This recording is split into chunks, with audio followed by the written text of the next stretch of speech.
Salam sejahtera saya ucapkan kepada pensyarah kami, yaitu Dr. Merikan Arin. Hari ini saya mewakili ahli kumpulan saya untuk membentangkan tajuk kelima, yaitu menemu buah responden yang berasal daripada luar negara, terdiri daripada etnik yang berbeza dan juga pelajar UNIMAS. Ahli kami iaitu terdiri daripada saya sendiri, Esther Krista anak Christmas Tunying, Heinrich Lee, Nick Shearer Menyimbang, Nadila Anting, dan Ernie Majori. Pengenalan. Budaya didefinisikan sebagai ciri khas dan cara kehidupan yang dikongsikan oleh sekumpulan individu di suatu tempat atau masa, termaksudlah kepercayaan, kebiasaan, adat, norma, bahasa, agama, sejarah ataupun geografi. Itu menurut Sedgwick 2010.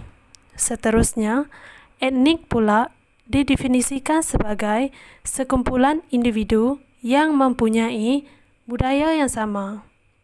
Identiti budaya merupakan konstruk yang merangkumi amalan budaya, nilai, dan pengenalan diri seseorang.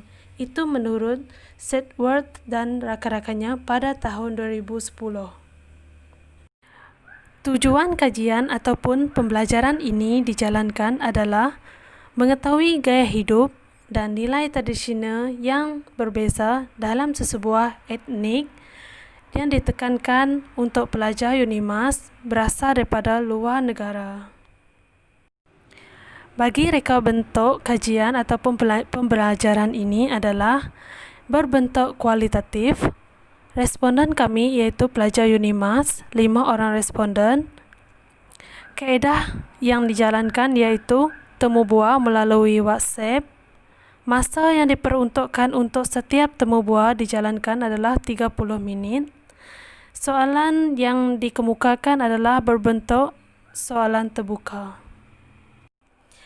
Bagi latar belakang responden kami, responden pertama iaitu Hedroy Saha yang berumur 25 tahun, berasal dari Bangladesh, berbangsa Bengali.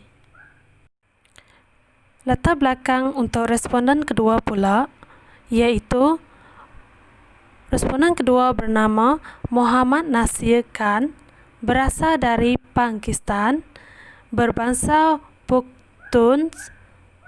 Beliau mengambil aliran manajemen PhD di UNIMAS dan beliau juga kacukan daripada Pakistan dan juga Netherlands. Latar belakang untuk responden seterusnya iaitu Agus Binan, 36 tahun, dan Ribut Anak Jarau, 25 tahun. Kedua-dua responden ini berasal daripada Kalimantan, Indonesia, dan berbangsa Iban Dayak. Latar belakang responden kelima kami iaitu responden kelima bernama Muhammad Nur Syafi'i bin Muhammad Nazmi, berumur 24 tahun. Beliau merupakan kacukan Melayu Bisaya, berasal daripada Brunei Darussalam.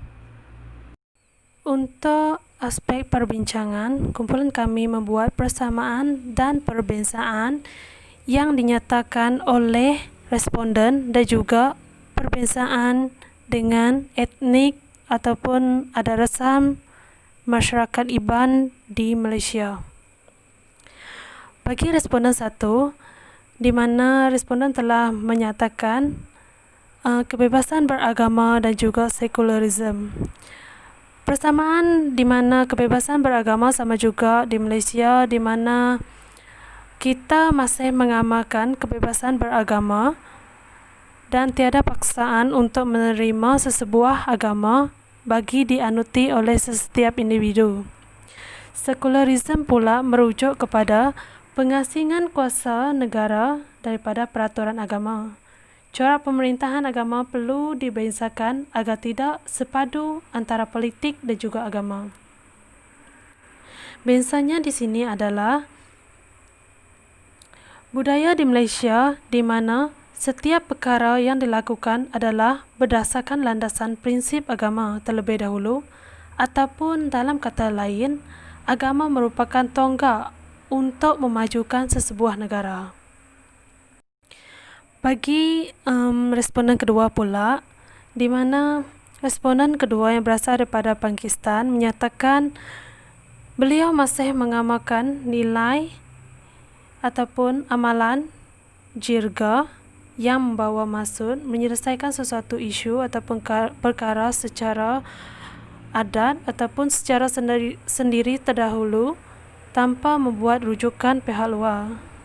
Ini adalah persamaan ataupun perbezaan yang terdapat di Malaysia, di mana masyarakat kami sebagai responden ataupun pandangan kami, masyarakat Iban akan membuat rujukan dengan ketua kampung ataupun penghulu sebelum membuat sesuatu keputusan yang melibatkan adat dan tradisi di sebuah rumah panjang.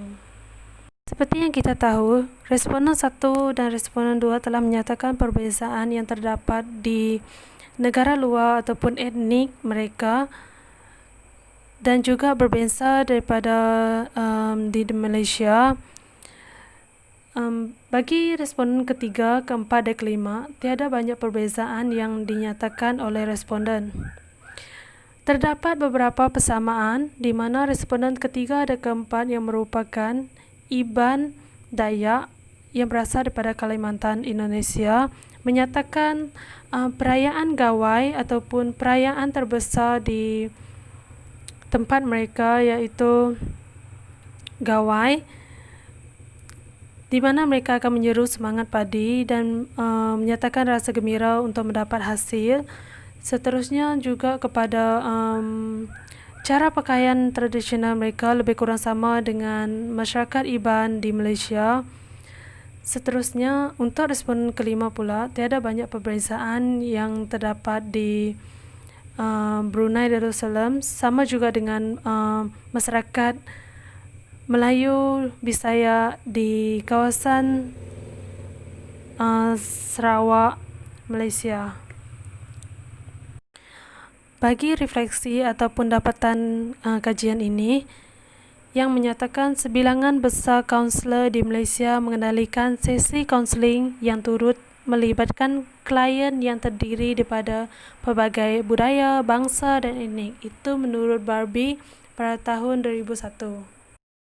Fungsinya adalah untuk menyediakan garis pandu bagi kaunselor dalam menangani sesi kaunseling yang mempunyai multiculturalism dalam sesi kaunseling dengan cepat. Itu menurut Johnson pada tahun 1990. Hal ini demikian kerana bagi memberi kesedaran kepada profesional kaunselor mengenai elakkan daripada melakukan stereotip kepada klien kita. Seterusnya, kaunselor tidak sepatutnya mengabaikan latar belakang klien yang terdiri daripada pelbagai etnik, bangsa dan budaya. Seterusnya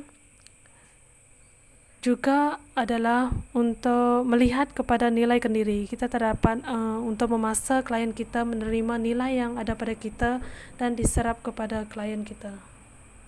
Kesimpulannya,